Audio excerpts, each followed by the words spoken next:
بسم اللہ الرحمن الرحیم۔ السلام علیکم ناظرین، شیخ سعدی رحمۃ اللہ علیہ کی حکایات کے ساتھ حاضر خدمت ہیں۔ آج کی حکایت کا عنوان ہے بڑھاپے کا صدمہ۔ جب خسرو بادشاہ نے اپنے اہلکار شاہ پور کو بڑھاپے کی حالت میں معزول کر دیا تو اس نے یہ حکایت بادشاہ کو لکھ کر بھیجی: اے بادشاہ سلامت، اگر میں کسی کام کا نہیں رہا تو خدا کرے تو نکما نہ ہو۔ جب میں نے اپنی جوانی تیری خدمت کی نظر کر دی ہے تو اب بڑھاپے میں مجھے کیوں دھتکارتا ہے؟ فتنہ بعد مسافر کو ملک سے نکال دینا ہی کافی سزا ہے۔ اس سے دشمنی کرنے کی ضرورت نہیں کہ اس کی بری عادات ہی اس کی کافی دشمن ہیں، اور اگر وہ تیرے ملک کا رہنے والا ہے تو اس کو دوسرے ملک میں بھیج کر اپنے ملک کو بدنام نہ کر کہ وہ کہیں اس ملک کے تمام لوگ ایسے ہی ہوں گے، کیونکہ وہاں کے لوگ بد دعا کریں گے۔ یہ مصیبت ہمارے سر ڈال دی۔ ذمہ داری کا بوجھ ڈالنے کے لیے مفلس کی بجائے خوشحال شخص ڈھونڈ، کیونکہ مفلس تو پہلے اپنا پیٹ بھرے گا اور جب پکڑا جائے گا تو سوا رونے کے کچھ نہ کرے گا۔ اگر بڑا افسر بھی بددیانتی پر اتر آئے تو اس پہ کسی چھوٹے کو نگرانی سونپ دے، اور اگر وہ دونوں آپس میں ساز باز کر لیں تو دونوں کو فارغ کر دے۔ خزانچی خوف خدا رکھنے والا رکھ، نہ وہ کہ جو صرف تجھ سے ڈرے۔ ایسے لوگ تلاش بسیار کے بعد تجھے 1% بھی نہیں ملیں گے۔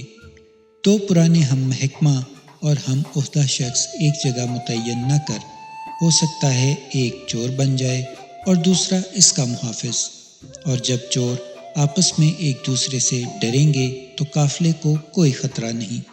جس کو تو نے نوکری سے نکال دیا ہے کچھ عرصے بعد اس کی غلطی معاف کر دے، کیونکہ امیدوار کی حاجت پوری کر دینا ہزاروں قیدیوں کی رہائی سے بہتر ہے۔ پڑھے لکھوں کو کام سونپ تاکہ تیرا مقصد حاصل ہو۔ انصاف پسند بادشاہ اپنے کارندوں پہ ایسے ہی غصہ کرتا ہے جیسے باپ بیٹے پر، کبھی اس کو مار بھی لیتا ہے تاکہ اصلاح ہو، اور کبھی اس کے آنسو بھی خود ہی صاف کرتا ہے۔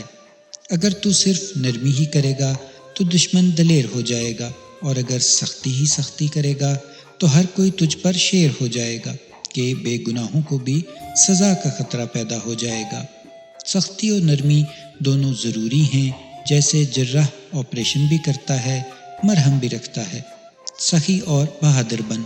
جب اللہ تجھ پر مہربان ہے تو اس کے بندوں پر مہربان ہو جا۔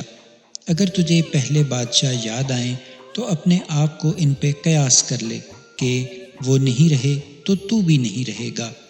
دنیا فانی ہے، صرف نیک نامی ہی باقی رہتی ہے۔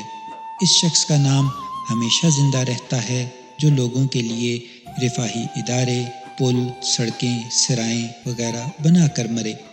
جو کوئی اپنی اچھی یادگار نہ چھوڑ گیا، اس کے وجود کا درخت بارآور نہ ہوا، ایسے کے لیے کوئی دعا بھی نہیں کرتا۔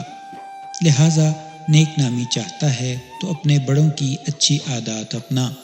یہی حکومت اور خوشیاں ان کے پاس بھی تھیں، آخر چلے گئے اور سب کچھ چھوڑ گئے۔ کوئی دنیا سے نیک نامی لے گیا اور کوئی رسم بد چھوڑ گیا۔ کسی کی چگلی خوش ہو کر نہ سن، اور اگر سن لے تو اس کی تحقیق کر۔ قصوروار کی معافی قبول کر لے، کیونکہ اس کو پہلی خطا پر ہی سزا دینا، اور ایسی سزا کہ قتل ہی کر دینا، انصاف نہیں۔ ہاں، اگر ایک بار اس کو نصیحت کی اور اس نے نہ سنی تو پھر بے شک اس کو قید کر دے، اور اگر قید کرنے سے بھی باز نہ آئے تو اس کو قتل بھی کیا جا سکتا ہے۔ بہرحال سزا دینے میں کافی سوچ و بچار سے کام لے، کیونکہ بدخشاں سرحد پر ایک شہر ہے جس کے لال بہت مشہور ہیں۔ کیونکہ بدخشاں کا لال توڑ دینا تو آسان ہے، اور اگر ٹوٹ گیا تو دوبارہ پہلے کی طرح نہیں بن سکے گا۔ اس حکایت کے بیان کرنے سے دیگر بے شمار پند و نصائح کے علاوہ یہ مقصد بھی ہے کہ جو شخص تیری خدمت کرتے کرتے بوڑھا ہو گیا ہو، اس کو معزول کر دینا اور پھر اس کی کوئی خبر گیری نہ کرنا مروت کے خلاف ہے۔ اگر اس کو معزول کرنا ضروری ہو گیا ہے تو اس کی پینشن مقرر کر دے، تاکہ بڑھاپے کی حالت میں بے روزگاری کا شکار ہو کر در در کی بھیک نہ مانگتا پھرے۔